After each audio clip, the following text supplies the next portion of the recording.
네, 자 이제 모두 자리를 해주셨습니다. Now everyone is seated. We will now proceed with the Peace Roundtable.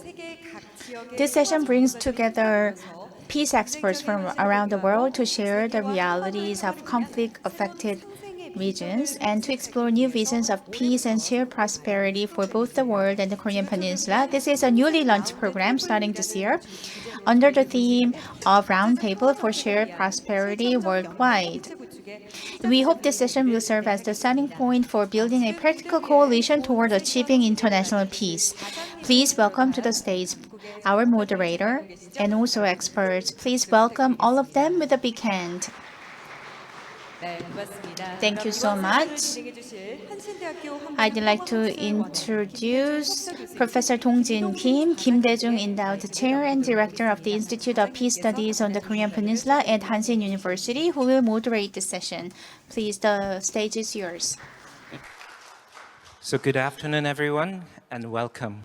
It is my great honor to chair this Global Peace Roundtable at the Kim Dae-jung Peace Forum. So we gather here in Mokpo in the spirit of President Kim Dae-jung's enduring legacy of vision of democracy, justice, and reconciliation that continues to guide us today. So our focus today is on reciprocal and translocal peace. Peace that is not one-sided or imposed, but relational. Peace that grows through connections across localities and across borders. Peace that is sustained by solidarity. This roundtable brings together voices from around the world. The diversity of regions represented reminds us that peace is never confined to one place. It is shared endeavor, enriched by listening to and learning from one another. Our session will run for 2 hours. Each of our 6 distinguished panelists will speak for around 12 to 15 minutes, and we will then open the floor for discussion and Q&A. To encourage a spirit of genuine conversation, I will refer to each panelist by their first name, if that's okay with you guys. Their full biographies are available on the forum website, so I will keep my introductions brief. So we will begin with Jude from Trinity College, Dublin. He will take us into West Asia, or what we call the Middle East and South Asia, exploring the interconnected struggles of Palestinians and Tamil Islam and their link to geopolitics of the Indian Ocean. Next, we will hear from Naomi, based in Lithuania at LCC International University. Drawing on her work with students from Ukraine, Belarus, and Russia, she will share perspectives on the Russian-Ukrainian war and what it means to nurture fragile peace on the European front line. From South Africa, we have Helen of the University of Cape Town. We'll reflect on the unfinished work of peace, asking what happens when reconciliation is prioritized over justice and how this tension continues to shape the country today. And we then move to the United States with Monti from the University of Richmond. He will examine America's democratic backsliding, the weakening of the liberal order, and possibilities for renewing trust in multilateralism. From Japan, Kyung-mook of Waseda University will offer a perspective from East Asia, showing how civil society, dialogue, and the humanities can contribute to peace building. And finally, we will hear from Duncan from Ulster University, who will share lessons from Northern Ireland on reconciliation, trust, and the continuing fragility of peace more than 2 decades after Good Friday and Belfast Agreement. So thank you once again to all of you for being here and for lending your wisdom to this conversation. With that, let us begin with Jude. The floor is yours. 안녕하세요.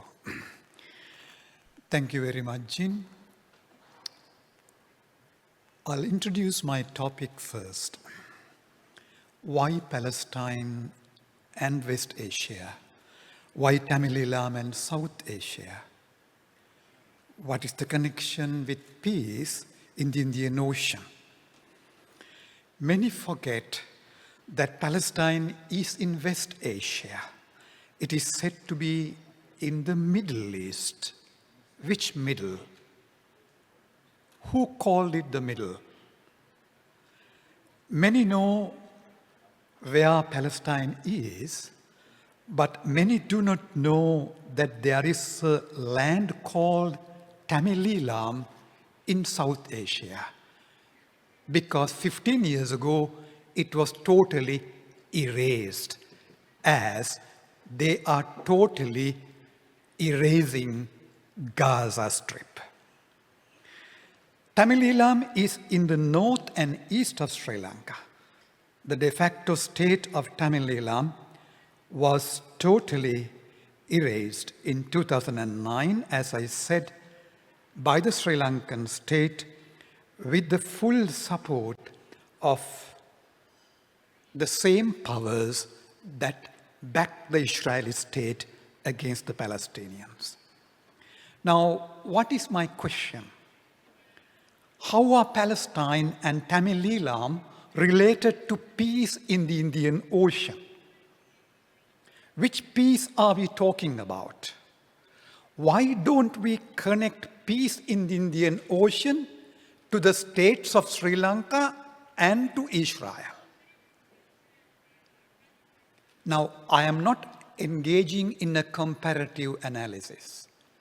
I am engaging in a relational comparative analysis, because one conflict is intrinsically connected to the other.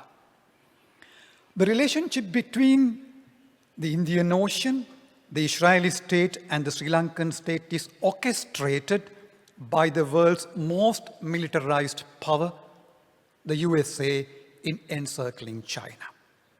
I'm aware there are cracks in the global order, as it was mentioned in the previous panel, but still US's military capability far exceeds the rest of the world's military capability put together. So this relationship between the Indian Ocean, Sri Lankan state, and the Israeli state is developing a militarized peace that destroys lives and livelihoods, that constantly keeps the Indian Ocean as a theater of war. Is there a difference between Palestine and Tamil? This is an additional question, but let me address that too. The main difference is the massacre of Elam Tamils was not known to the world, but all the world powers knew. But it went on. Why? The massacre of the Palestinians is known to the world. In fact, it is the most reported mass atrocity in modern history. It is the first live stream genocide in modern history. The whole world knows about it. Except the USA, the others oppose it on different levels. Why? To achieve one kind of peace, a militarized peace. But this peace keeps the world and the Indian Ocean as a permanent theater of war. Let's begin with Palestine. Now, every war is waged not simply with AI-guided drones and F-16 fighter jets and multi-barrel rocket launchers. Every war is waged with a moral or even spiritual justification, which means it is good to wage a war, to achieve something good. Now, in the immediate aftermath of the Hamas attack on Israel, then US President Joe Biden visited Tel Aviv to meet the Israeli leaders. In that meeting, Israel Prime Minister told the US President, "Mr. President, we should have moral clarity. It is not a war between civilizations, but between good and evil. We will not realize the promise of a better future unless we, the civilized world, are willing to fight the barbarians.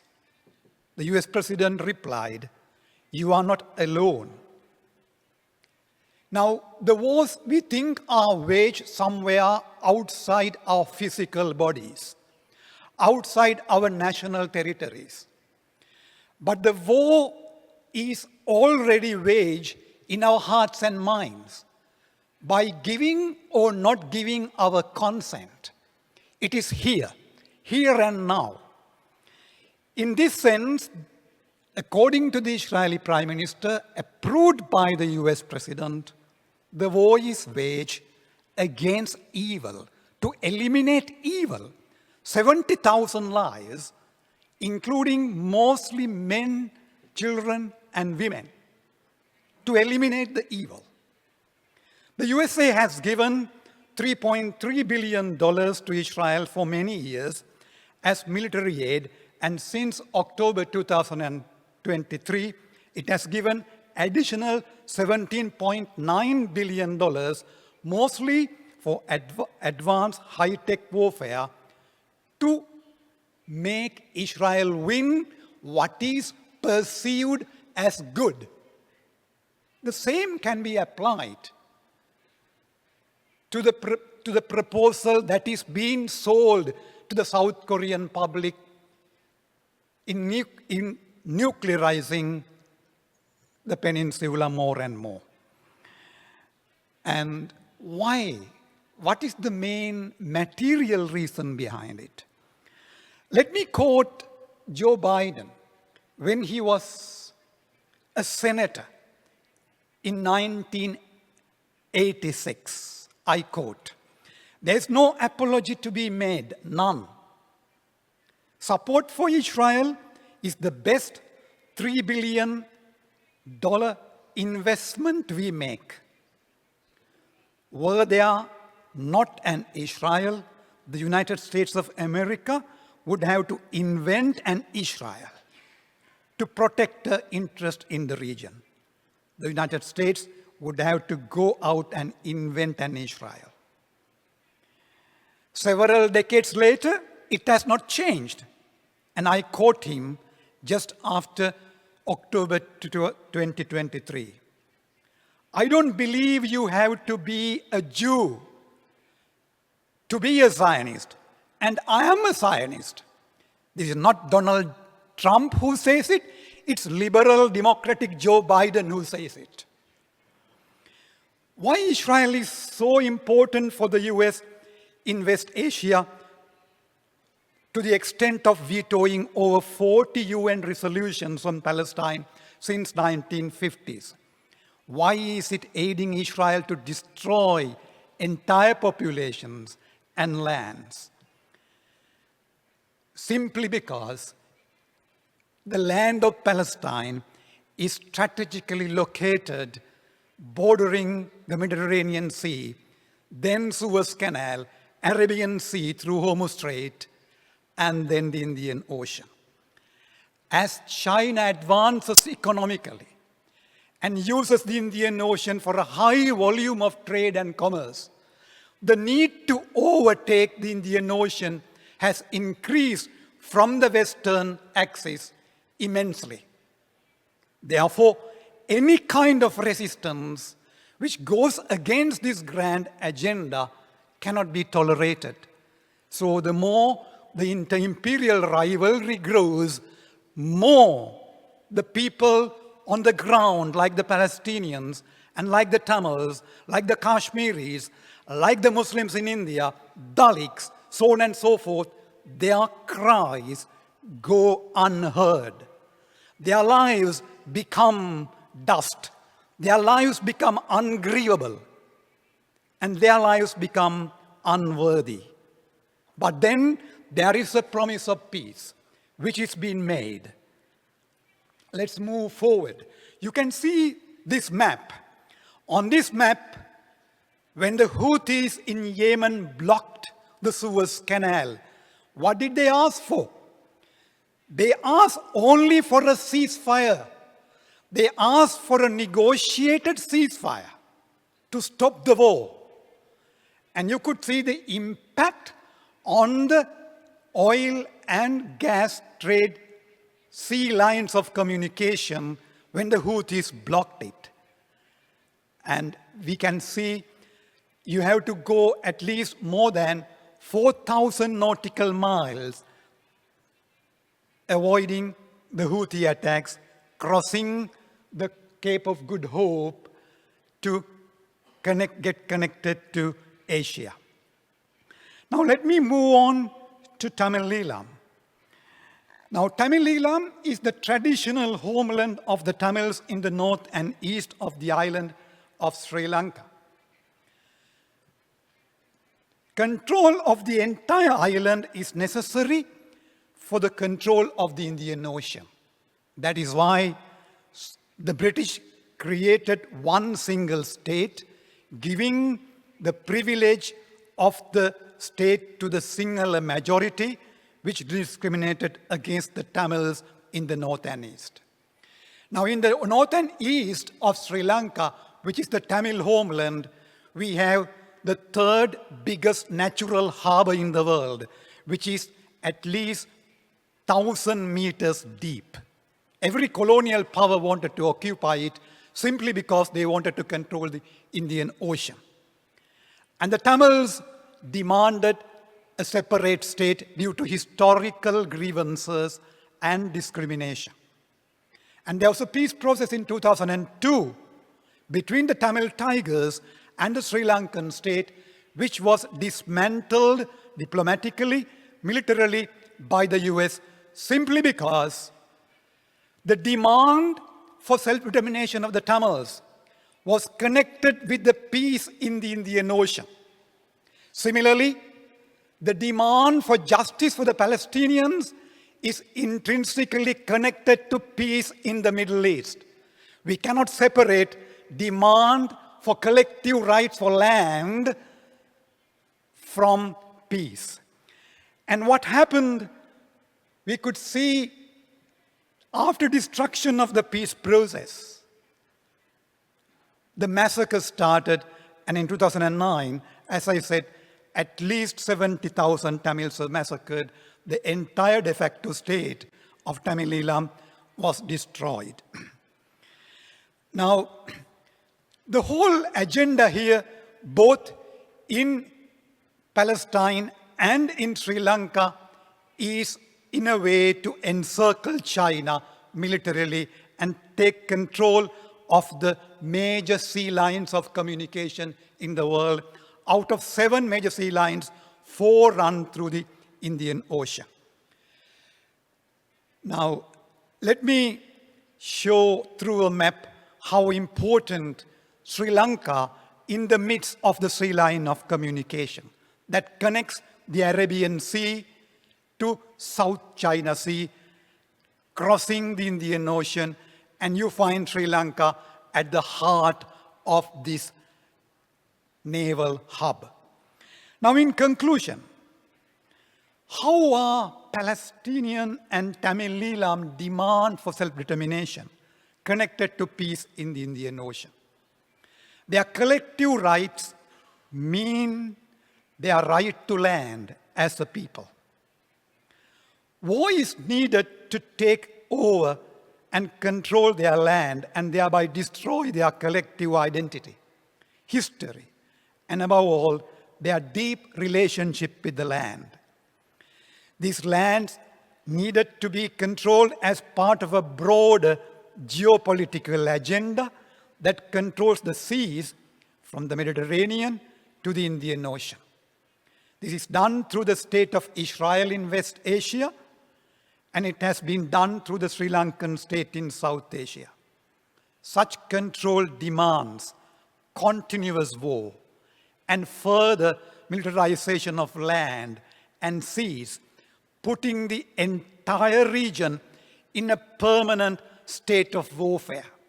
Maybe in Korea, military repression is not felt physically. In Korea, I repeat, military repression is not felt physically. We talk about uncertainty due to cracks that has been made caused by the traffic of Trump administration. What kind of uncertainty are we talking about? People whose land have been militarized on a daily basis live in permanent state of uncertainty.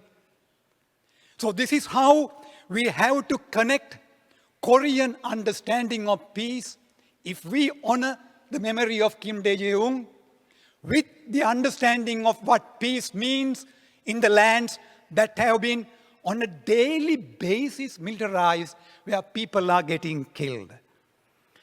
Now, whose peace are we talking about?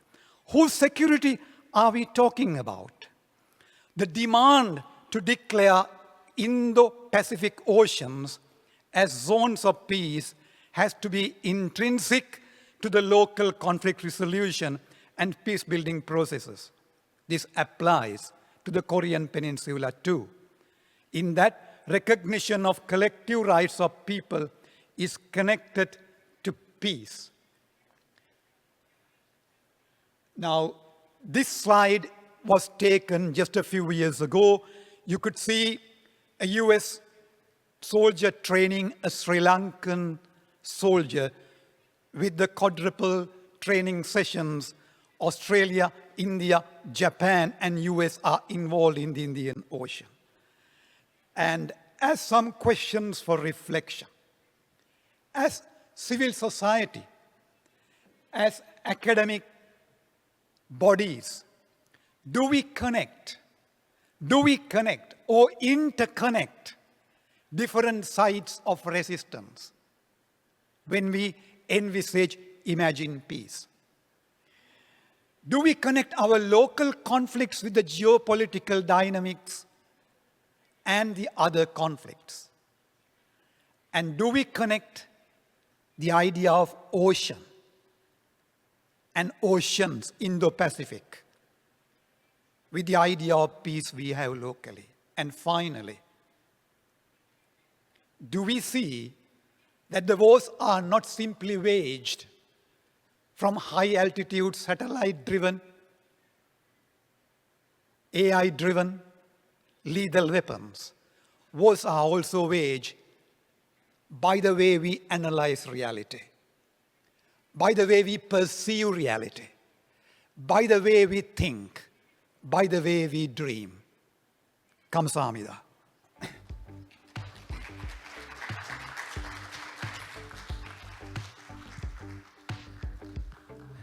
Thank you very much, Jude. Now we go to Naomi. Thank you for this opportunity to contribute to such a meaningful space, a forum focused on what it means to build and to do peace. Greetings also, and much gratitude from a small university in Lithuania, LCC International University, to be part of a conversation about peace. I am coming from Lithuania, a frontline NATO country neighboring Russia, Belarus, and deeply, deeply shaped by and affected by its Soviet past occupation and the ongoing Russian-Ukrainian war now. Today, we are reeling from what is going on, the actions around us. It seems quite naive to be here to discuss peace. Peace and reconciliation are naive subjects where I teach, apparently. But it is precisely at these times that in these phases that we need, more than ever, to discuss how do we do peace and what is necessary to be peaceful people. Kim Dae-jung's legacy, I was reminded of again this morning, a legacy of perseverance to hope and to reimagining what people can do and be together. However, this peace that we talk about in my region is not just a geopolitical exercise. It is not just a theoretical story. It is held and understood very personally, at the micro level, for our communities and our students, where life and death are daily an occurrence. Since 2014, and especially following Russia's full-scale 2022 invasion, the region has faced massive challenges.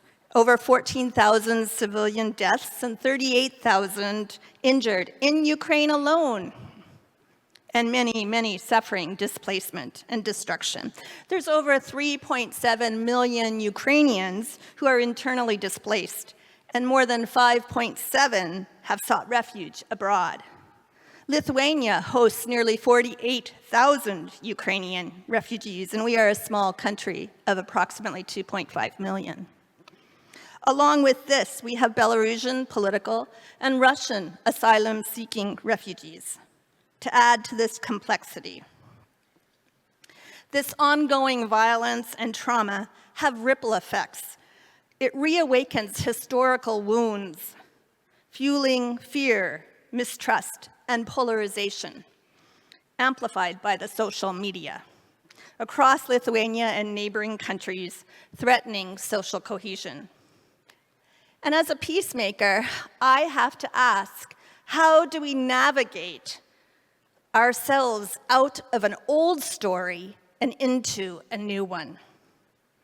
The history of Lithuania is one of the longest and largest nations during the Middle Ages. It moved with Slavic cultures intermingling. And it moved from that to a country that went from being a grand duchy, dual monarchy, to a two-state commonwealth between Lithuania and Poland, which left Polonization in its roots, to a great king Vytautas seizing lands from the Baltic Sea to the Black Sea, to the devastation of a Tsarist Russian empire and Nazi and Soviet occupations during World War II and after. Today, it fears a repeat of events of Russian aggression. Georgian, they saw that in 2008, and then again in Ukraine in 2022, which is still going on. This lack of common understanding within its own country causes divisions of its own people. Patriots and Vatniks. Vatniks are Russians supporting Lithuanians and others who support propaganda. And most of the harm now, at the moment, is in social media, between minorities and about language. However, Lithuanians have lived through a guerrilla war from 1944 to 56. In the Baltics, they also lived through communism from 1940 to 1990, which forced them to survive multiple layers of harms with little time for dealing with the traumatic experience of them. The local reality is that at this moment, our position is both a borderland and a place of refuge, which means we live with a frightened sense of vulnerability and responsibility. In peace, is it just the absence of war, or is it something else? The military situation near us remains volatile, escalating daily. Russian occupation of Crimea and at least 20% of eastern Ukraine continues, alongside missile and drone attacks on civilian infrastructure, resulting in devastating civilian harm and destruction. Some of my own students have lost family members. The eyes of parents have gone blind. Homes have been destroyed or are no longer standing. Students cannot return home if they don't want to fight. Ukraine insists on its sovereign, full territorial integrity and is now at times going beyond defense and sending missiles into the Russian territories, while Russian aggression escalates and drones are shot down over Poland and Estonia, and Romania, yet noted often as accidents. And their military strategy intensifies the conflict's complexity. We see these consequences daily in the lives of our students who live this war. At LCCs, We see this dynamic in this diverse student body, our second largest group being Ukrainians. Belarusians and post-Soviet students and Russians try to live together in our dorms amidst the reality that their countries and families are at war. Many families are impacted and displaced. And add that to the mix of other students coming from other conflict-affected communities from the Middle East, Afghanistan, all across the world. Some even come from South Korea. Let me give you an example. At LCC, we try to counteract this anxiety, this polarization, hate, and fear by creating space for dialogue. But dialogue is different when your enemy is looking into your face. Yet it's hopeful, and it can be transformative when Ukrainians and Belarusians and Russians, students, despite their nation's conflicts at home, courageously take steps to try to understand, to share their personal stories, to learn to suspend judgment of the other, and build empathy across divides. We use listening circles, inspired by healing-centered peace building, to create safe spaces for shared witnessing and holding difficult emotions, emotions that trigger violence. We educate on how to navigate conflict peacefully. But you know, it's a difficult journey to do that when you have young Ukrainian students who answer the question of what would keep our world safest for their grandchildren by stating, it's very easy. If we all had access to nuclear weapons, we'd all be safe. The transformative moment comes after that statement, when the student says, but now I'm realizing that it is my alligator brain, my anger, that is driving this idea, and not what might make me for peace. So in order to move forward and move peace forward, we need to embrace a just peace approach.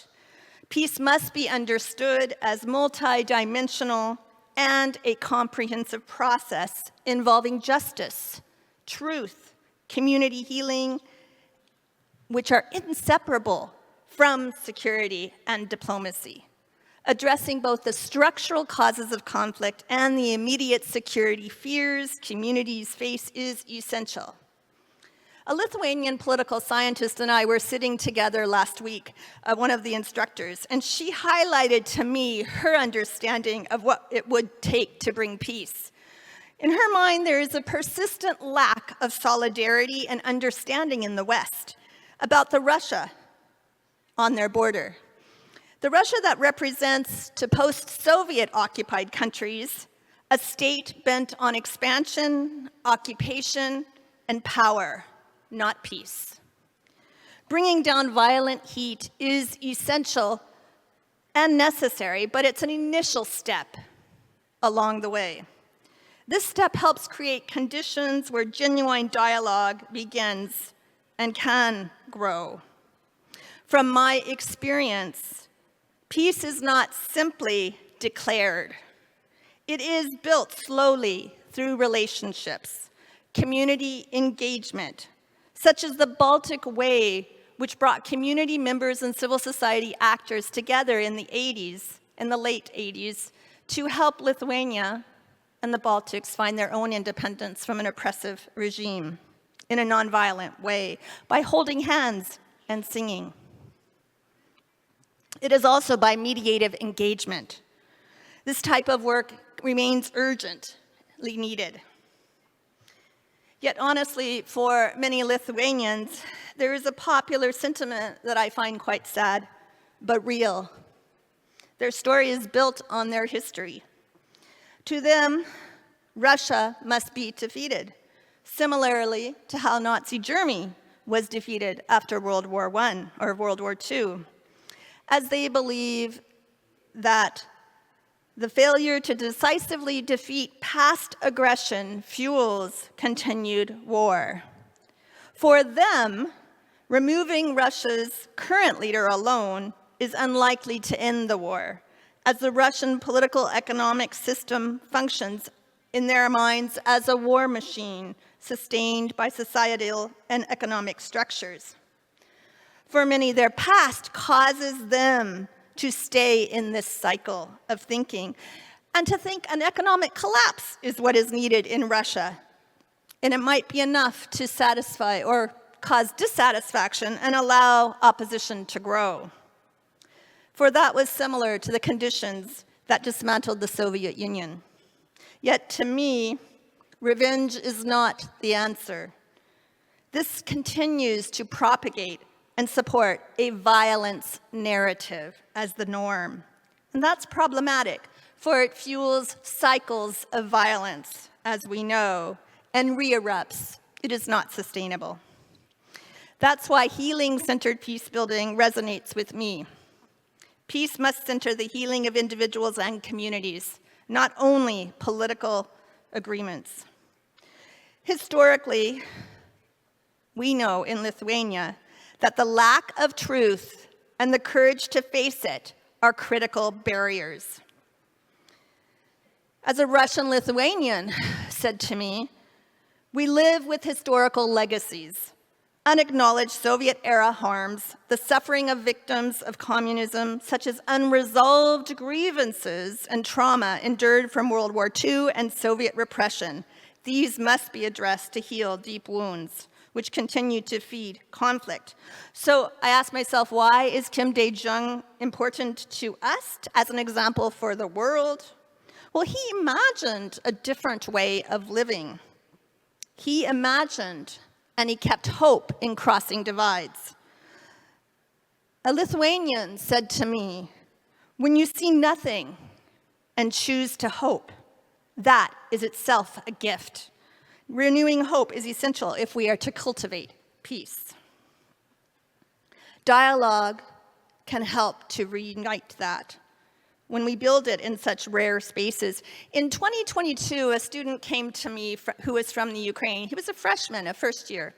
And he said, I don't know what to do with my hate. I don't know what to do with the pain and the anger that I have inside of me. My home is no longer standing. But I don't want to choose that narrative. I want to find a way to talk to the Russians that live here with me.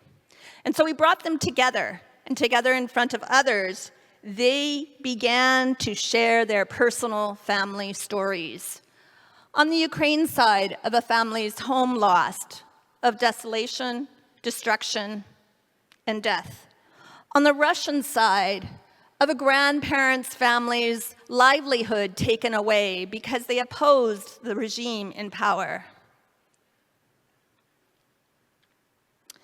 And so I ask myself, knowing that peace begins in these community spaces, we need to learn to risk listening to the other side. But listening is hard work. Do people really, genuinely want peace? On both sides. Fear and survival instincts often overpower reconciliation desires. That's why trauma-informed peace education is critical. Healing tools and building emotional resilience are vital to nurturing authentic hope for peace. It's also important to recognize there are layers of peace. And if we focus too much on one layer, then we immobilize ourselves from building what we desire. We need to include all layers because that's what offers a window from the past to the future. And our work is to nurture a desire for peace by addressing both survival needs while keeping justice alive. So creating spaces for mediative work and dialogue are critical, especially for trust building. Combating hate-fueled speech and divisive narratives and misinformation on digital platforms need to be engaged carefully because they can either fuel conflict or be spaces to share peace narratives, countering hate in a compassionate discourse. As John Paul Lederach once said, memory must be seen as a tool, doing justice to it as part of helping societies coexist well.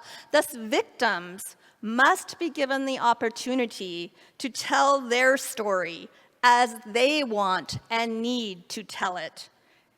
Yet, resolving conflict requires change. Peace doesn't happen in a vacuum. It happens when we try to do it, when we recognize where the power is sitting in the room. It happens when we ask, are both sides interested in equality for all? It happens when we remember there are feelings in the room that drive our behaviors, and that we need to understand them and the feelings on justice. We need to recognize how we live by our heart, and it drives what our head tells us to do. The unresolved historical wounds from the Soviet occupation remain deeply embedded in the world I live in and fuel distrust in Eastern and Northeast Europe, and I dare say beyond. History wounds must be acknowledged and healed if we are to move forward. I think Korea's peace trajectory and peace builders can learn from this and benefit from it, understanding these dynamics and prioritizing process-oriented healing of trauma alongside political negotiation. Peace-building efforts often generate ripple effects. Are we willing to be a stone in the water and begin those effects nonviolently in ways that address the value of all? And I'll close with a few comments. Every day, in every action we take, we have the power to contribute towards shaping a culture of peace, knowing that our backgrounds shape our views, our experiences, and our local contexts. For us, war is our local context. We can still choose kindness, empathy, understanding, and acknowledging that. Our students are trying to do that. It's not easy. Peace is complex. It's a difficult process that requires acknowledging painful historical wounds of the past and confronting uncomfortable truths of the present. Let's be honest, governments are failing, repeating short-term solutions when we know that peace demands, requires relational social responsibility to be lived out. So inspired by Kim Dae-jung's legacy of patience and justice and hope, we must foster cross-border solidarity, find a way to talk to the other, find a way to recognize ourselves in the other. Hope happens in one act at one time. And it grows with each act that follows. Relationships that act and work towards relationships are the building process of peace. Our shared vision must be peace not only as the absence of war, but as flourishing of justice, dignity, and harmony among peoples and nations. And at the very, very, very beginning, it must hold human connection as the heart of finding a way forward and as a heart of finding a more peaceful coexistence and peace itself. I often look on my bulletin board as an instructor at a quote made by a Slovenian, I'm going to murder his name, so I'm going to be careful here, Slavoj Zizek, who said, "An enemy is someone whose story you have not heard." And I will add to that, we need to recognize we cannot live without knowing our enemies. Thank you. Thank you, Naomi. Now we have Helen. So we have about an hour and 10 minutes. So the rest of the speakers, please keep it concise. And then now that Jude and Naomi spent more than 20 minutes rather than 15 minutes that I asked you. So, so I will actually ask the speakers to just keep it brief and then keep it to the point and about 10 minutes. And then perhaps later on, when I sort of ask you to have a conversation, I will give you the more time than Jude and Naomi, if that's okay with you. Please, Helen. Good afternoon, everyone. Thank you so much to the Kim Dae-jung Peace Forum for hosting us. I want to say thank you as well for your generosity for allowing us to speak in English. I know it's very difficult, especially at this time in the afternoon, to have to listen to the translations. But I do appreciate your generosity with your time and looking after us so well. So thank you very, very much. I'm taking a slightly different stance to the two previous speakers because I'm talking about a context which has gone through a transition. We are part of the professor yesterday, Professor Robinson, spoke about Korea coming through the third wave of democracy. South Africa was also part of that third wave of democracy. Last year we celebrated 34 years since the transition. So we are an established democracy in many ways, but I diverge from the professor in terms of saying that we have a democratic peace. And part of the problem that I want to point to is actually Kim Dae-jung actually spoke about this. I took a quote from him from when he received the Nobel Peace Prize. And at the time he said, "I've lived my life with the belief that justice will triumph, even if that victory doesn't come in this time, it will come in history." Now, the reason that quote resonated with me is because South Africa this year is having quite a major transitionary moment in terms of justice. But it's also a moment which is very fragile because of the international context that we've all been talking about. All of the changes that have happened since the beginning of January that has had impacts on your context as well as the South African context. Now, I've taken a second quote here, which is from this year, and this is from Nkosazana Biko. Now, this is the son of an anti-apartheid activist, one of the most famous anti-apartheid activists apart from Nelson Mandela. And Biko was killed by the security police back in 1977. Now, significantly last month, they are going to pursue prosecutions for his killers. Two of the killers are still alive. Now, this has taken 48 years since Biko was killed. So Biko's son has spoken about this when we reopened the inquest in South Africa. And he said healing is a much more complex process as it involves layers of justice. And it's the layers of justice that I wanted to speak to. He says that's including seeing that people who died for this country can at least rest in the knowledge that those who continue to run the country are accountable. Okay, so building peace and justice is an ongoing process. Okay, it's not a moment. It's not something that happens and we move on. Okay, in South Africa, it's a process that we're still undergoing. And he says the democracy is hard won. And I think that may resonate with many of you in Korea, given what happened in December last year. You know, I think it was a reminder how hard you fought for democracy, and that those moments can be a reminder that these things can be fragile as well. So I'm sure that many of you know the story of Nelson Mandela, who was in jail for 27 years. South Africa underwent this third wave of democracy in 1994, but this was sort of overturning 400 years of colonization and apartheid, which was a 40-year rule. I often try and think about the similarities between South Korea and South Africa. Very, very different contexts, but as I said, you move to democracy at the same time, but also you have a history of colonization. The difference with our colonization is that the colonizers stayed.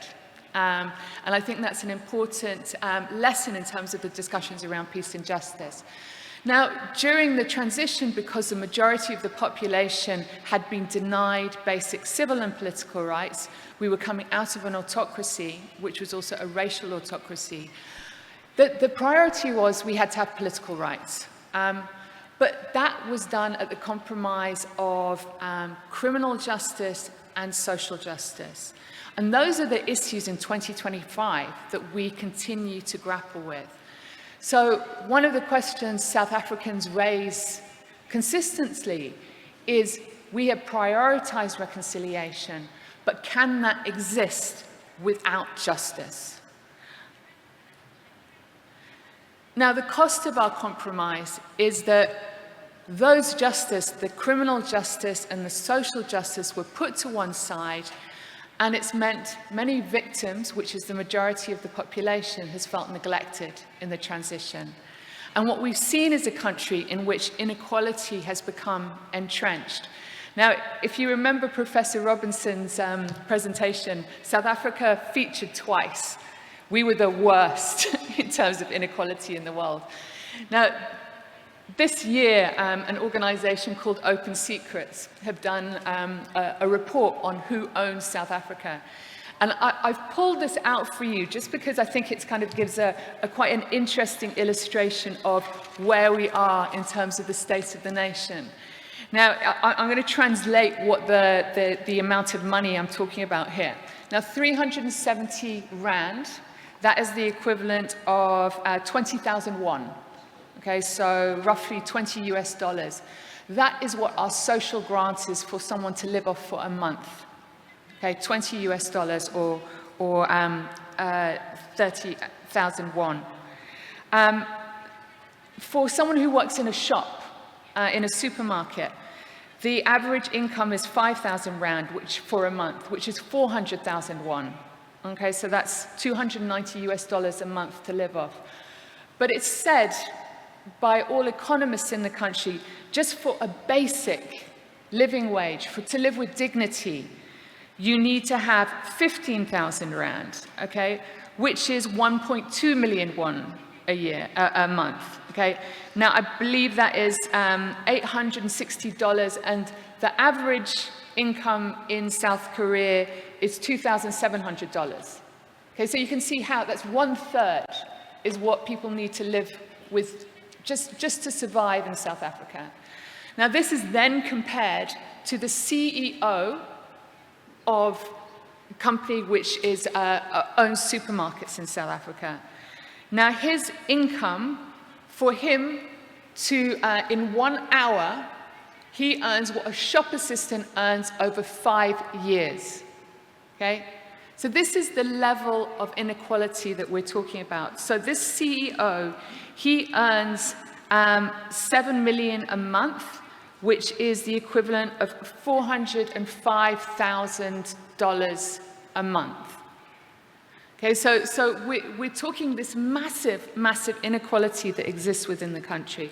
So I've got all the stats that here that, sorry, I'm just going to go back, that spoke to what Professor Robinson's discussed yesterday, the inequality that exists within society. But 2025, we've seen this massive shift in the discourse. So one of the things is that families from the apartheid-era crimes have actually taken the government to court. They said, you failed us. You have failed to prosecute, and we want damages. And those damages, they say, aren't just about, it's not reparations. They want to do what you have done in South Korea with your memorial parks. They want proper remembrance, proper acknowledgement for the crimes that happened in the past. And this is an area I think South Africa can learn a lot from you about. We've also, for the first time in April 2025, it was argued that actually we can start prosecuting. There is no statute of limitation for apartheid-era crimes.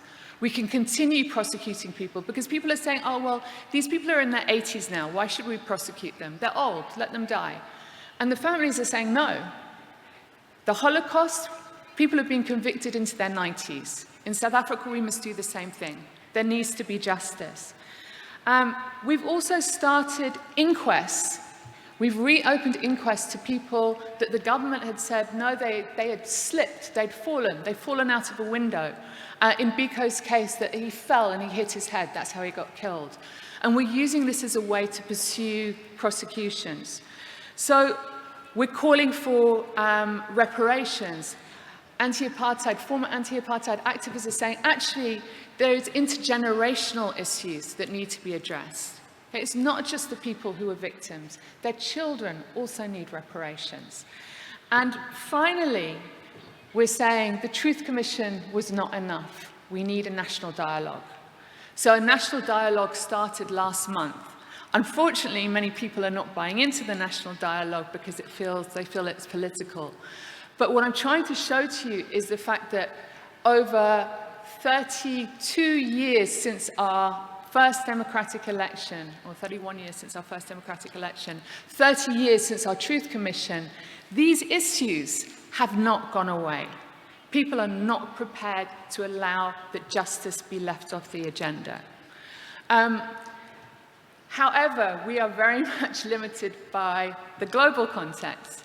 Now, in January this year, President Trump accused the South African government of committing white genocide in South Africa. So this issue of white genocide has led to what we call the creation of the Amerikaners. The Amerikaners are formerly the Afrikaners, who were the Dutch farmers in the UK, who have now been granted refugee status in the US. So while the US is deporting people, even in Georgia, I know you've had immigration problems in Georgia with South Koreans, they are welcoming white South Africans.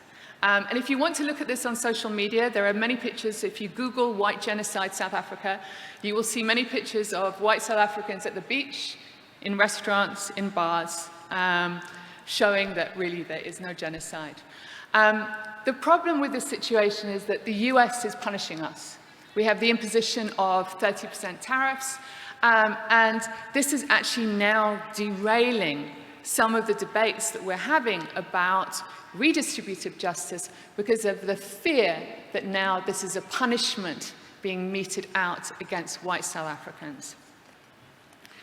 So the closing questions I just wanted to ask is South Africa raises many questions about how a country emerging from historic violence can balance the needs for reconciliation with those of justice.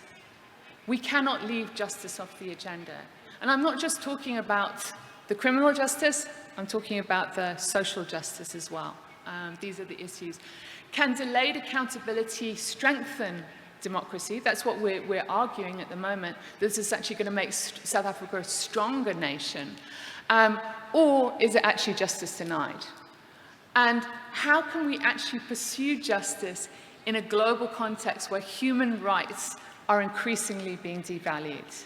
And I think that's part of the job of forums like this Peace Forum, is to make sure that the human rights agenda is kept on the agenda, that despite all of this backlash, that we continue to raise these issues so they do not go away, and that we may have these moments where there is backlash towards some of the progress we're making, but it will turn around because, as I say, the arc of the universe bends towards justice. And I will finish there. Thank you, Helen. Let's go to Monti. Hi, everybody. My name is Monti Datta. I'm a professor at the University of Richmond. Today, I want to talk to you a little bit about the United States and what is happening internally within the United States and how it's influencing things externally around the world. So, in the United States today, democracy is at a crossroads. And what we're seeing is a profound shift in how our domestic institutions are being affected internally in the United States. And we're also seeing, I would argue, a weakening in how the United States is playing a role in the global order. And there are significant consequences for what's happening internally and externally around the United States. And so I'm going to talk to you for a few minutes about that. There are many in the United States, especially in the political science community, who are increasingly arguing that the United States is drifting away from liberal democracy and instead essentially drifting toward what we call competitive authoritarianism. And what this means is competitive authoritarianism is when there are elections, but the playing field is being shifted and tilted substantially to the individual and their party in power. And so what that means is we're seeing a concentration of executive power. We're seeing a disregard for judicial rights and judicial oversight. And we're seeing a persistent and systematic attempt to weaken the independence of the media, to weaken the independence of colleges and universities, and essentially to weaken the fabric of civil society. And all of those elements constitutes what a good, healthy democracy is about. And we are seeing this assault on democracy. And since President Trump's election, we've seen the deployment of the National Guard to major American cities in Los Angeles and Washington, D.C. We've seen an open defiance of the U.S. Congress, which is one of our key tools of having checks and balances in the United States. And we've even seen an assault on our national media, especially our Corporation for Public Broadcasting, PBS, National Public Radio. And essentially what we're seeing is the executive is placing itself above the rest of the American experience. And so what this means is that practically speaking now, when I speak to my colleagues who are political scientists, the conversation is no longer that the United States is a robust and healthy democracy like South Korea. You know, there was an attempted coup d'etat and you fought back and you pushed back and you ensured that democracy stood tall. That's not the case in the United States now. Instead, the conversation now is the United States is more like Turkey. The United States is more like Hungary. The United States is more like Brazil. These regimes that have shifted toward competitive authoritarianism. And so I would say essentially, as we speak, democracy in the United States now is fractured, if not broken. And so around the world, what we're also seeing is a shift in the international liberal order. Since 1945, the United States, once upon a time, helped establish the seeds of the North Atlantic Treaty Organization, establishing a bulwark of international institutions, including the United Nations, the International Monetary Fund, the World Bank, and all of the fabric of international liberal order that was, devoted to democracy, devoted to human rights, devoted to free and open trade, and collective security. But now we see that with NATO, the foundation of Western collective security is being fractured. President Trump has made public threats to our allies in NATO that if they don't pay enough, then something bad is going to happen. These are open threats, if not, some would say outright extortion, that is challenging the fundamental balance of the international liberal order. We've seen the United States support Russia in favor of Ukraine and its negotiations. We've seen the omission of NATO's allies in negotiations with Ukraine. And at the same time, as we know, we've seen a vast array of protectionist trade policies that once again are challenging the fabric of the international liberal order. And so what this means is the world is losing confidence in the United States. There was over the summer a research poll from the Pew Research Center, and there were 24 nations that were polled. And what they found is around the world, confidence in the US president to do the right thing in world affairs has plummeted. Trust in the United States is frayed, it is being torn apart, and America's soft power, the ability to attract rather than coerce, is on decline.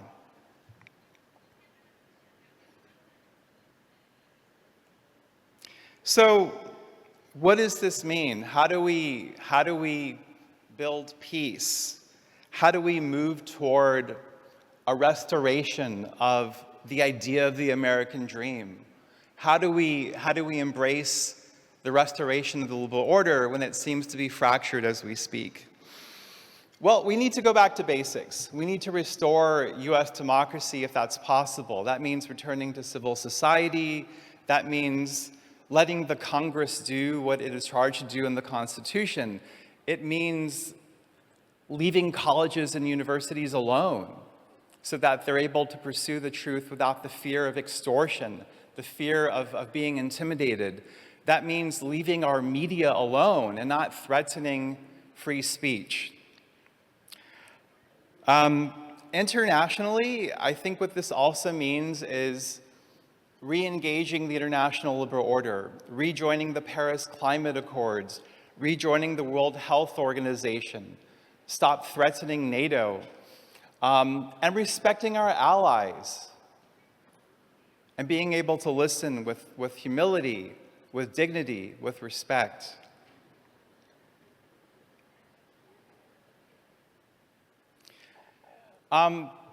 Years ago, I first moved to South Korea as an English teacher, and I was lucky enough to live in the city of Yosu. And from time to time, my school teachers that I worked with, they would tell me about their experiences in Gwangju around 1980. You know, they were there as college students at the time, and many of them spoke so openly and admiringly and even lovingly about Kim Dae-jung.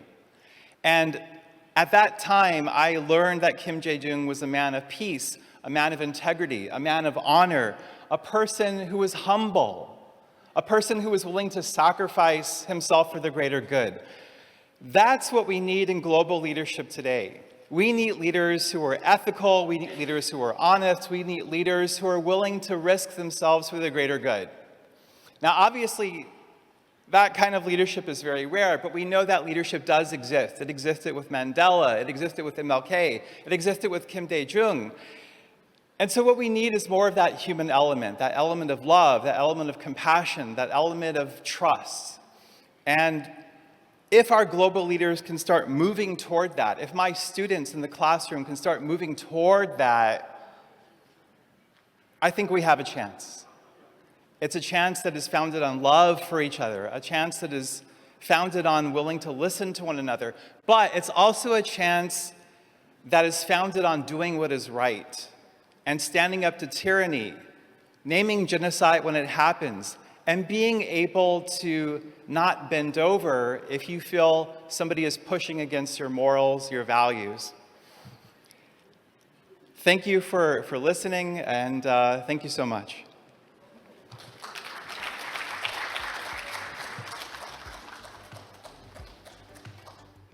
예, 김경묵이라고 합니다. 이렇게 우리말로 Since we have simultaneous interpreters, I will make my presentation in Korean.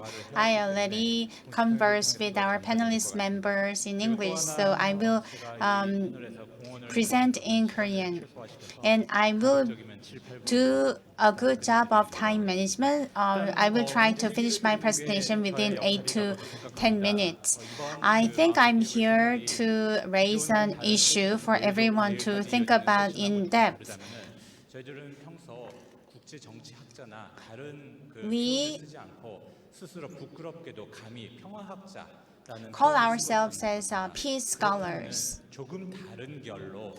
So I will raise important issues from a different angle and from a different perspective. That is a job required of all of us. And one thing that I want to talk to you about is the following. I dare encourage everyone to take one step back for peace, because we are always focused on moving forward and forward. So sometimes you have to step back to have a bigger picture of what you are aiming for.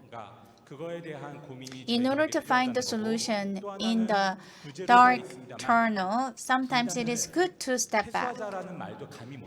And I do not dare to say we have to redress the divide, But I want to say, why don't we embrace the divide?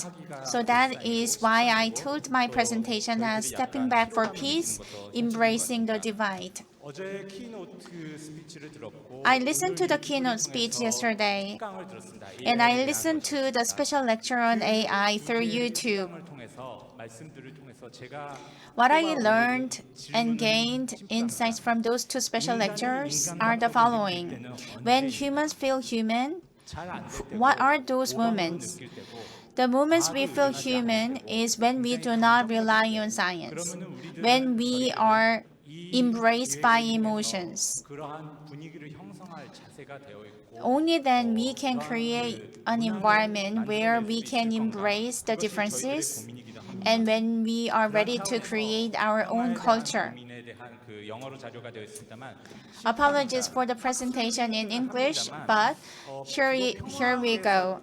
서구의 평화학은 The 사회과학이더라고요. peace studies in the West are highly related to the study on history. 우리들은 다 같이 풋볼을 한다고 생각했는데 Let's say we all play football, 축구를 하고 있고 and the peace scholars in the West, they play football, and the peace scholars in the West, they play rugby. So sports we play are different. So sometimes 절충이 안 되는 부분에 대한 it is difficult to communicate fully. 회의의 주제가 상생평화라는 And 굉장히 중요하고 this year's theme is coexistence towards peace. 누굴까요? Who will be the 평화를 저희들이 key agent that can promote the coexistence? 당사자 의식을 어디까지 You and us, 이게 we have to take the ownership of social issues 고민할 때 차이라고 생각합니다. to find our ways to achieve peace. 평화상 In the morning, I went to the Peace Laureate Museum, 목포 시민들께서 많이 and many citizens living in Mokpo, when they go to that memorial museum, 하면서 스토리텔링을 할 수 있을까? I imagined what the visitors must be thinking whenever they go to that museum. 나와 So 어떤 we need to think about 그런 키워드하고의 관계성을 keywords that can connect us with the audience through storytelling. Through such storytelling, we can open up the public discourse for people to share their opinions and thoughts. Shared prosperity and peace 얘기도 해봅니다. may not be achieved in our time, but still, as universities, we can do our contributions. As you may well know, universities, they are not going through rosy days. And even here among the audience, I don't see many university students. I know we are here in Mokpo, geographically far away from major cities, but still, we are seeing less and less of university students participating in forums like today. 주최자 쪽에서 고민을 해주시는 것이 굉장히 중요한 문제가 되지 않을까. So it is important for organizer of any event to engage young generation. If we ask AI which city is better to live in between Seoul and Mokpo, AI can give you the answer. Seoul is a better place to live, but while coming to Mokpo on KTX, I thought about living in Mokpo, and 이 자리에서 목포라는 곳에서 공간에서 이 this symbolic place of Mokpo, we are having this peace conference, which is very meaningful. 제한적이기 때문에 Because of the limited time, I will be very brief with my presentation, but from the angle of humanities, 여러 가지 부분에 대해서 in the spheres of art, culture, and literature, 중요하다고 생각해서 what is important is 대학은 있습니다만 do what you believe. 다른 문화 단체를 만들어서 So we established a social gallery that is called Kyung-mook. 이건 굉장히 심플합니다. What we do is very simple. We provide the venue through this social gallery so that people can be engaged in social discourse, and people can enjoy the beauty of the art pieces. And we do also have book clubs. One book that we select is written by writer Hangang. The book may be difficult, but we create a social venue where readers read a selected book and come together to have discussions. So at least in Seoul, there are many spaces where humanities can be discussed, but in Japan, where I live, the spaces for discourses on humanities are decreasing in number. That's why we need to think about how we can create spaces like a social gallery, Kyung, so that people can come together to talk about different topics. So I want to continue our discussions, how our activities can push for better discourse and more discourse among the public. I already spent my 10 minutes, so I will wrap up my presentation here. And thank you so much for your kind attention.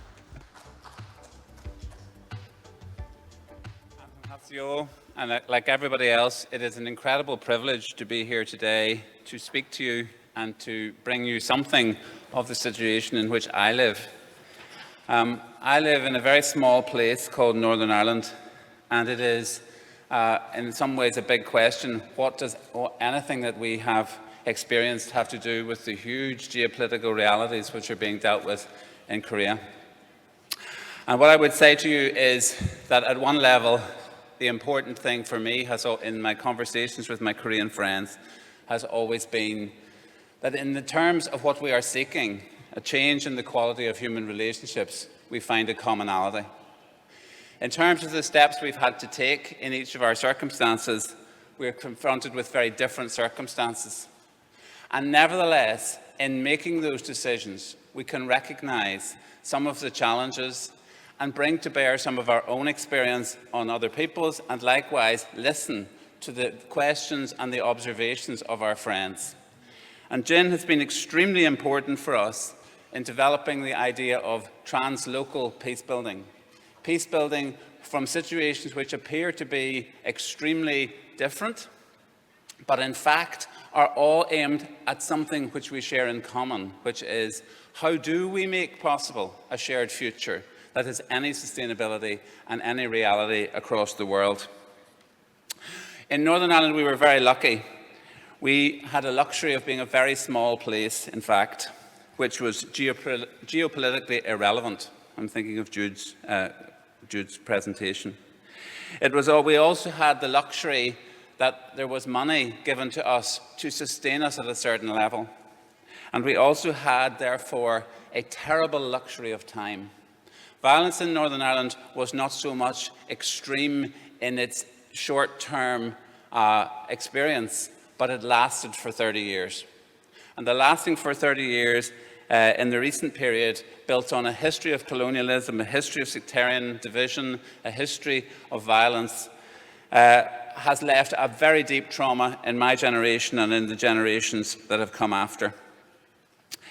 I won't go through the history of Ireland because it's too long, but what I will say is this, is that in 1969 there was a major explosion of violence on the street, which then shaped all aspects of life in my childhood up until a peace process which took place really between 1985 and 1998. The word peace process is for me very important because it was a process. Reconciliation, as Helen said, is not an event. Reconciliation turns out to be something that has to happen every day, every way, in a renewed form. It is not for me, it is now something in peace, and when we talk about peace, it strikes me that in practice what it looks like is persistent and regular and endless reconciliation. It's not necessarily a final goal. It's what we have to learn how to do in our practice. The peace process in Northern Ireland was formerly understood as a long way to deal with all of the many issues. We had a slogan, "We will talk together." And the only thing that made the difference was we agreed that we should talk together about a shared future. But what that shared future should look like was absolutely a point of great disagreement. And so we came to in a process in which we had to give time. And that was given time by this process. So we will talk together, and we don't have to agree anything until we agree on the whole package. Nothing is agreed until everything is agreed. So we had to give room for distrust. We had to give room for the reality that there were going to have to be concessions. But if we took every concession as a problem, did them in serial order, then we would never complete our process. And so we had to talk together, look at the deal, and then say, will we accept the entire deal? Just to say, and very quickly, that involved many different aspects.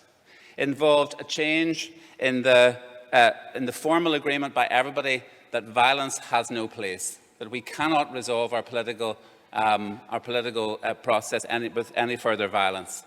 And that is the negative piece. That's the baseline of peace, obviously. However, it also said that we must resolve the dispute that lies under that, which is, does Northern Ireland belong to the United Kingdom, or does Northern Ireland belong to Ireland? And while we did not agree on that question, we found a mechanism to manage it, in which the United Kingdom, as the remaining sovereign power, has to act equally between people in Northern Ireland, whether they are British or Irish. We have a unique citizenship arrangement where every person can choose themselves to hold a British passport, an Irish passport, or a British and Irish passport. We have a system which understands that democracy has to be mediated by a form of government which forces us to work together.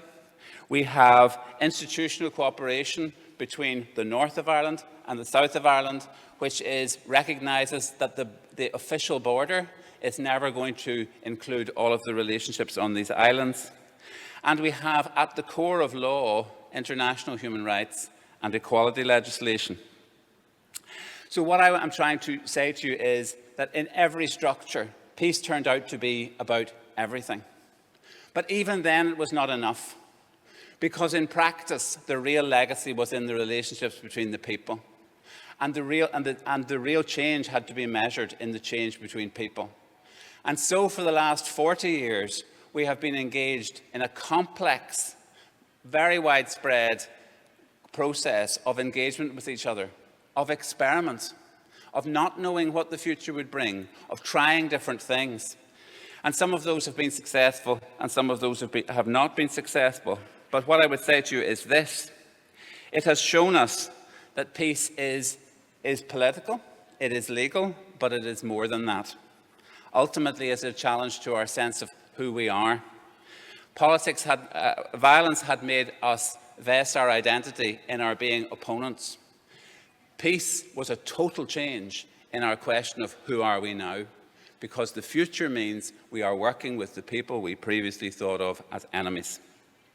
And therefore, it is fragile also on every level. Our peace has proved to be fragile on the level of geopolitics. Those of you who know about Western Europe and British politics will know about the United Kingdom leaving the European Union, which was very destabilizing for us. It has been very fragile in political structures. They constantly collapse and have to go back together again, and very fragile at the level of human relations. What I would say to you is that even 27 years later, the great drive has been, we cannot go back to where we were. We cannot afford to go back, because this is no longer an option. Therefore, the question of peace is not the luxurious question in our world. It is the question which we absolutely must answer, even though it is a question we don't want to face. I just want to say something finally about trust. Trust is a word, another of these words, which exists only in a sense, in our relationships. The past, our history of injuring each other, has proved to be the biggest obstacle to the future. Because if we go by the past, peace is madness. And therefore, politicians who take risks are always politicians who are seen at some level to be going against the logic of history. And therefore, peace building, although it looks weak, in my view, is politically one of the most difficult things you can do. For us, seeing today, Kim Dae-jung today, I found a new connection. The persistence of Kim Dae-jung through many years of very difficult challenge and struggle. His decision that he himself would model the example, even when other people found that difficult and it had political consequences, seems to me to be extremely important. And thirdly, that at times the vision of peace and human rights and democracy and reconciliation, all these lovely words, coexists in the world of its opposite. And part of the task is how we keep it alive, how we tell these stories. My final word. We have had a long process of storytelling. Everybody tells their story. The measure of our success is the degree to which we move to story hearing and allow that hearing to shape the next steps of what we do.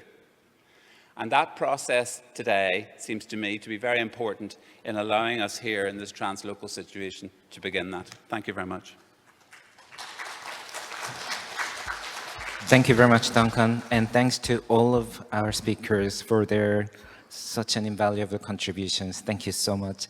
And I've asked you almost impossible sort of tasks to complete, like sharing your context within 15 minutes. So I understand that that must have been a challenge for you, but thank you so much for trying, and we've learned a lot from all of you. But it wasn't just about the learning. I think it's about sharing questions together. We are all in different contexts. We all come from different backgrounds. But then somehow or the other, when I was listening to you all, and there has been some recurring themes, as though that we are all different. And it's challenging for us to really keep up and learn all the languages, all the histories, and all the backgrounds. But then somehow or the other, your languages resonate in our situation, which is really quite inspiring, but at the same time shows how we are all connected because of our shared humanity. So thank you very much for your contribution, and thank you for coming here to be with us all. Thank you very much. And thank you to our audience, and again, as Helen mentioned, and this is a difficult time of the day, but then you're still here, and then you heard from us. So if you have any questions or comments to our panel members, I will collect your few comments or questions from you, and then give our panel members a chance to respond. So by all means. Any questions or comments from our audience? Yes, of course. Just before we go to you, Kyung-mook, go ahead. 한 가지 사회자님께 요청을 드리고 싶습니다. I would like to ask to Jin, for our panel at a roundtable session, I think you didn't mention anything about translocals. So, could you update the keyword translocals, why this is so important for us? So I thought that I was going to chair the session, but you are asking me a question. So I will just briefly sort of share my thoughts on translocality. So we all come from different localities. I come from South Korea, but I lived on the island of Ireland for the past 12 years, and I am relocated myself and my family back to Korea. So when I was in Ireland, I realized sort of while learning from Ireland, I couldn't really stop thinking about Korea So as though that I am living in a different context, I was still thinking about Korea. So that gave me various different questions about my own country. For example, I'm giving you just one example, that after, so Duncan's presentations, we learned how Ireland sort of struggled in a similar way, as though that we have a different context in terms of going through peace process. But then what Ireland did after the Good Friday and Belfast Peace Agreement, and then they revised a constitution in Ireland. So they had a national referendum, and then it wasn't just about the peace agreement, but it was also about their constitution. Because after making the peace agreements, they realized that that might not be agreeable in terms of their own constitution. So that gave me a kind of thinking, so should we, as in the Korean context, think about that as well? I'm not saying that we should, but then I've never thought about that question before. But by living on the island of Ireland, suddenly I was thinking something different. And I sort of realized that that actually gave me a kind of experience to move beyond my locality, but at the same time still remaining in my locality. So that's what I call translocality, contact and then connecting and bridging for different localities so that we can have a reflection space for us to think about something different. I hope that answered your question, Kyung-mook. So any questions from our audience?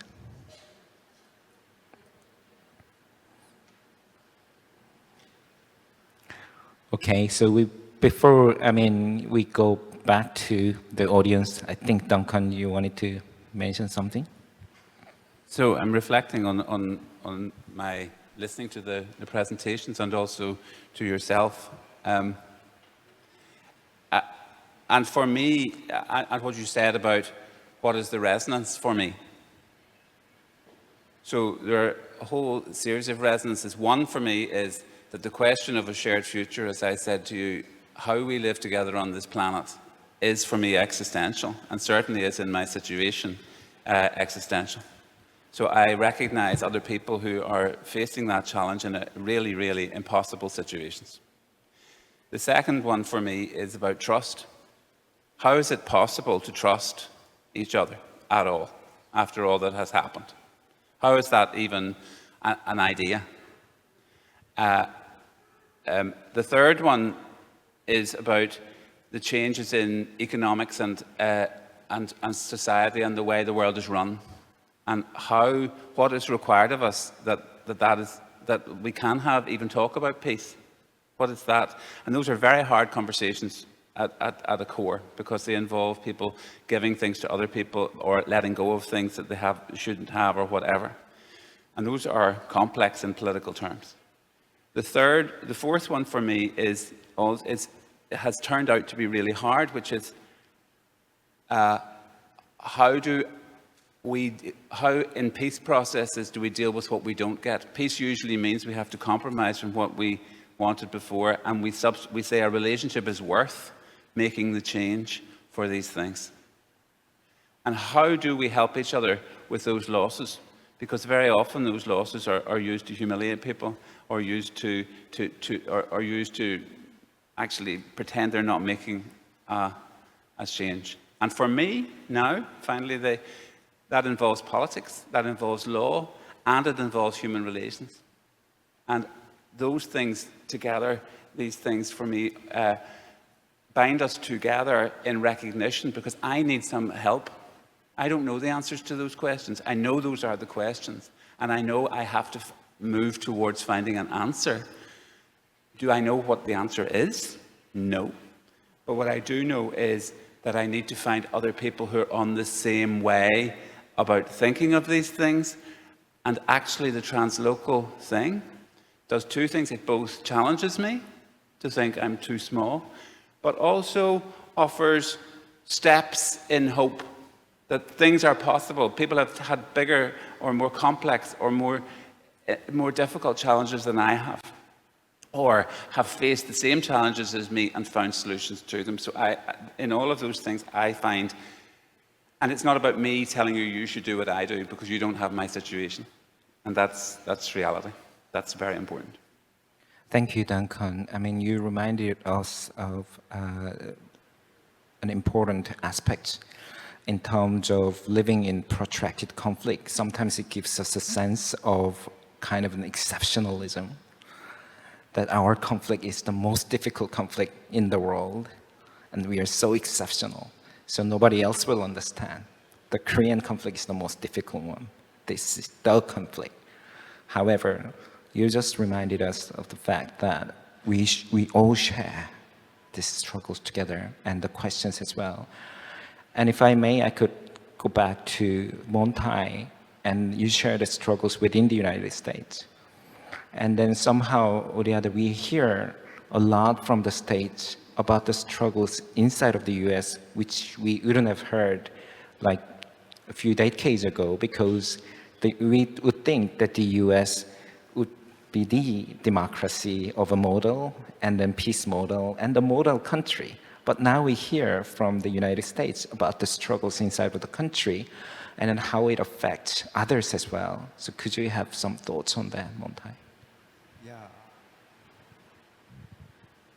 Yeah, as I reflect on everybody's comments here, and on what's going on in the United States, I mean, quite frankly, our democracy is imploding in the United States.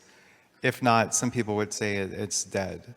And I know that's very surprising to hear, and I don't want to be negative, but I think what inspires me from the discussions here about the translocality of human suffering is, if we can lean into our stories, the legacy of racial injustice in South Africa, I think mirrors quite a bit of the legacy of racial injustice in the United States.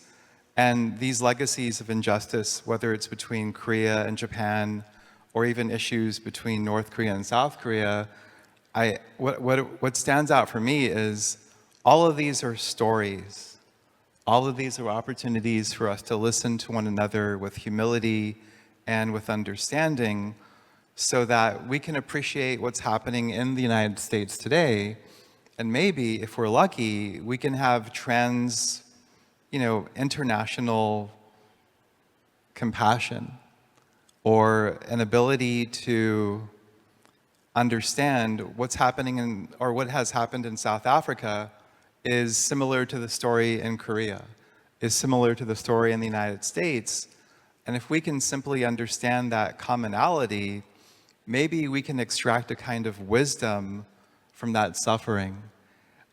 Because right now, I know it's almost entertaining to look at the United States, because it does look pretty crazy. But I guess what I'm trying to say is, in the United States, we have good US citizens, black and white, left to the right, rich and poor, and they are struggling to find their stories and have each other listen to one another. There's a deafening now in America. We're not listening to anybody inside, and because of that, we're suffocating. Thank you, Monti. I mean, you mentioned the comparison with South Africa. So, Helen, would you have some thoughts on that?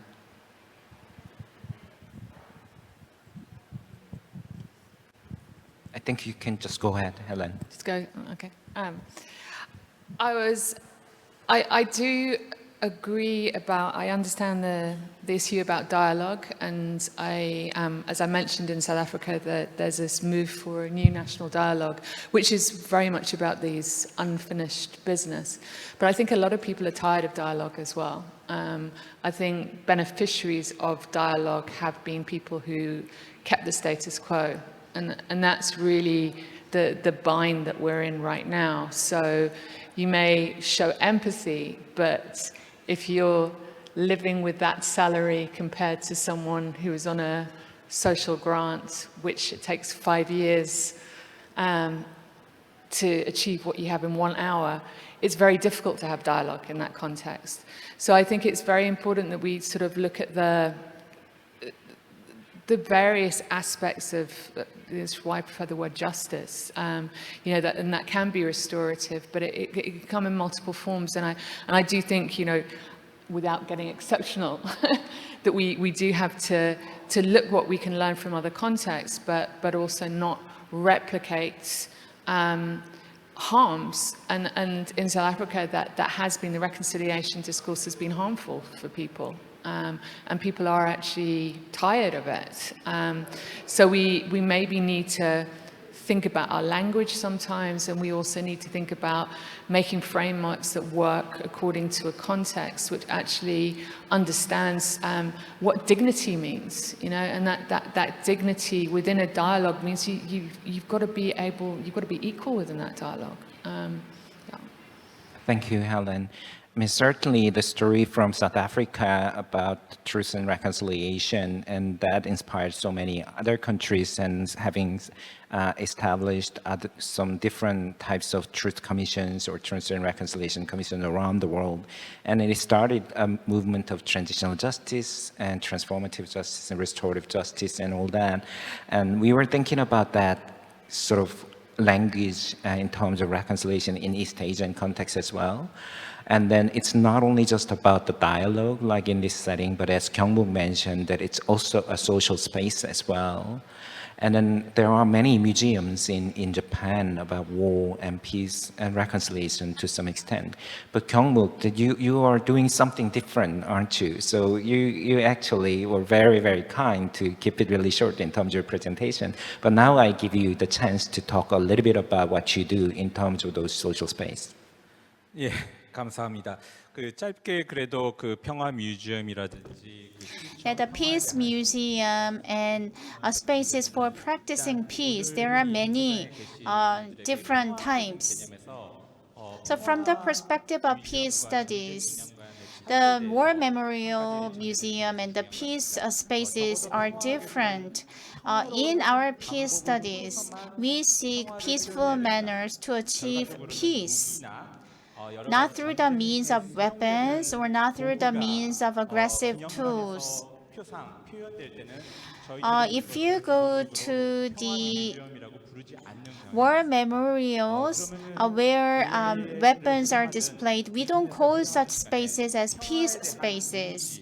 So if you think of typical image of peace, you think of pigeons or globe or people hand in hand. Those are the images that come up with and that is generated by artificial intelligence.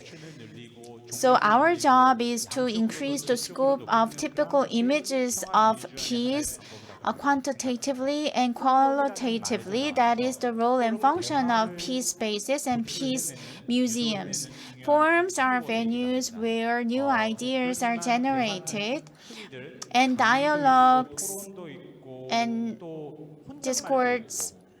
It can be in the form of lecture, it can be in the form of discussion, but we need to think about what types and format of forums we can utilize to talk more about peace. Specific methodologies can be identified through settings like today. When you read a poem, when you see a picture, you can think of ways to achieve peace. That's the bona fide function of peace spaces. From our panels, and then we have about 7-8 minutes. So if anyone would like to ask questions. Yes, Professor.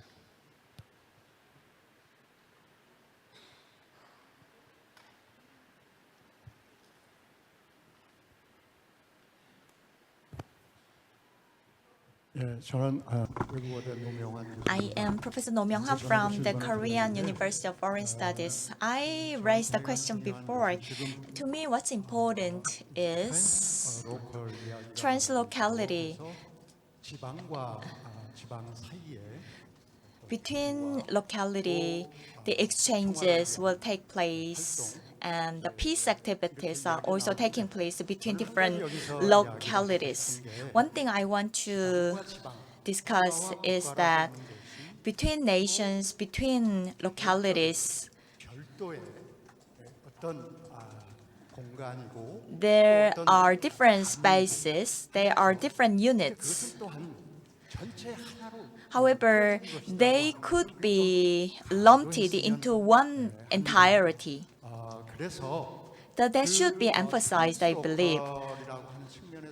So in terms of translocality, the intra-local cooperation could work together for peace. But that could be the part of the whole entirety. That perception is important because we've heard about the United States, Palestine, and the Indian Ocean, and Sri Lanka and India.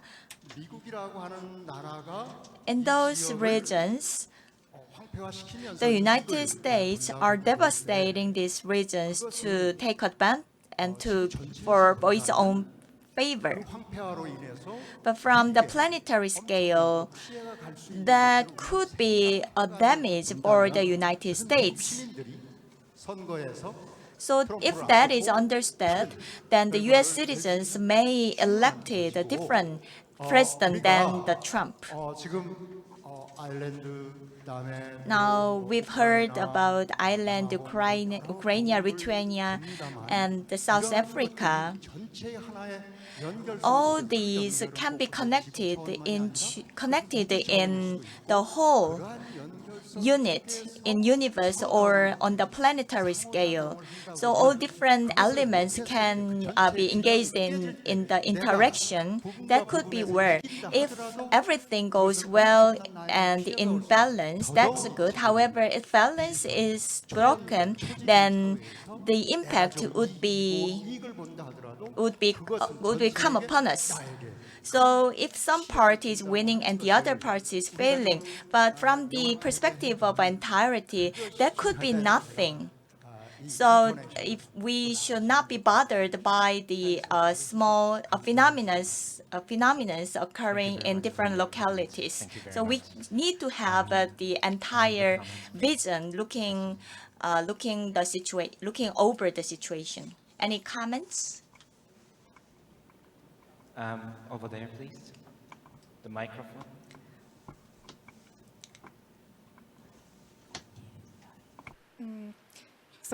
Thank you very much for all nice presentations. Very impressive. But I have just one question to Datta. Because of the U.S. question, everyone knows that U.S. is going to direction in an authoritarian state. But when I see the European case now, in Germany, where I come from, we have this similar situation. But I'm asking what the intellectuals, many are criticizing these situations, no? But what we are doing now, really. So you're just criticizing, but the whole reality is going in the wrong direction, what we do not want, but what is going on in a reality to stop that one. But to do this translocal discussion, to have this one is very nice one, but very many people suffer. For me, so as a foreigner in Germany, I'm very worried about that. I'm not going on the street alone. It is quite dangerous. So I think in US, the situation is not so different. So what can we do to correct or to change this development now? Thank you very much for your question, Professor Lee. So I'll ask the question to Monti. So could you just share your thoughts within 1 minute? I know that it's challenging. And then I will go to Naomi and about the question from Professor Loh about the solidarity, and then ending with Jude for 1 minute. So 1 minute it's about the situation in the United States and how can we in solidarity to deal with these issues around the world? To me, it's holding each other with dignity, and for those people who are politically different, engaging them. And so for my students, maybe they're filled with anger or sadness or rage, and trying to listen to them so that they feel empowered and they feel their dignity is intact, just as much as I think for other countries around the world where you see this rise of hyper-nationalism, there are groups, the AfD in Germany, who are feeling they're the victim, right? Everybody is the victim. Everybody is the victim, and nobody wants to admit when they're the perpetrator. So if we can create that vulnerability, that shared space of vulnerability, maybe we can tell those stories and listen to our truth and reduce the anger, reduce the hatred, and increase the cooperation. Thank you, Monti. And Naomi? Yeah, thank you very much for that question on solidarity and how do we get to it. I think in our case in Northeast Europe, I would suggest that identity needs preserving. Identity is both positive and negative. Because in our case, people are fighting for their identity to be able to keep it from the fears of having lost it in the past. And so I think a lot of what we do is helping people express their identity, finding ways to hold their anger around the spaces where their identity has been challenged, where their sense of belonging and the right to their own styles of freedom has been less than recognized. And so I think that's a part of understanding solidarity, is that if we think about the idea that I am and you are, we are both needed for this world to go on. However, we are both needed by recognizing that you are who you are and I am who I am. And I think that's the value of recognizing that identity is important, that understanding where it has been shaped is critical, and that our identities can only survive if we recognize the common need of being in relationship. Thank you, Naomi. And Jude? Yeah, very briefly, thank you, Jin. The opposite of war is not peace. The opposite of war is creativity. What do I mean by creativity? Cross the border. I'm using crossing the border not metaphorically, but concretely. That is creativity. Make the other struggle your struggle other than your own struggle. That is creativity. When I was a volunteer in a refugee camp of the Tamils in the north of Sri Lanka, I crossed the border. I am not a Tamil. I am a Sinhalese. And a Tamil young man gave me a dusty piece of paper. I opened it, and it was a poem. On the poem, it was written, I hate birds. I hate birds. Who are the birds? The Israeli-made Kafir fighter jets. I hate birds. In the young man's mind, the killing fighter jet and the bird are fused. At that point, I realized if the deadly sound of the jet is so terrifying here in my country, how would it be in Palestine? That is making another struggle my struggle. When I grew up, I was a member of an editorial board of a paper. In 2003, Iraq was invaded. I had no friend in Iraq. And we carried out the editorial, let's all be Iraqis. That is creativity, crossing the border. when I went to Ireland to live in exile, I realized the British police forces were training the Sri Lankan special commandos to kill the Tamils. And then I felt with the Irish struggle, Duncan. That is creativity and crossing the border. And I repeat, the opposite of war is not peace, but creativity and crossing the border and making the others struggle, my struggle. I am here sharing your own struggle in the Peninsula, in the memory of Kim Dae-jung, my struggle. Kamsahamnida. Thank you very much, Jude. So as we bring this session to a close, I want to thank you, all of you again, for all your contributions. So what we have heard today is that peace is never complete, and it's fragile, contested, and must be constantly renewed. Yet peace is also deeply hopeful, rooted in justice, in human dignity, and in the courage to imagine alternatives, even in dark times. So let us carry forward this spirit of reciprocal and translocal peace, learning from one another across regions and building on President Kim Dae-jung's vision of a world where peace is not the victory of one side over another, and a peace shared by all. So thank you very much. 고맙습니다. Thank you very much for sharing that insight. 고맙습니다. 자, 이제 모두 Please kindly take your seats. Thank you very much.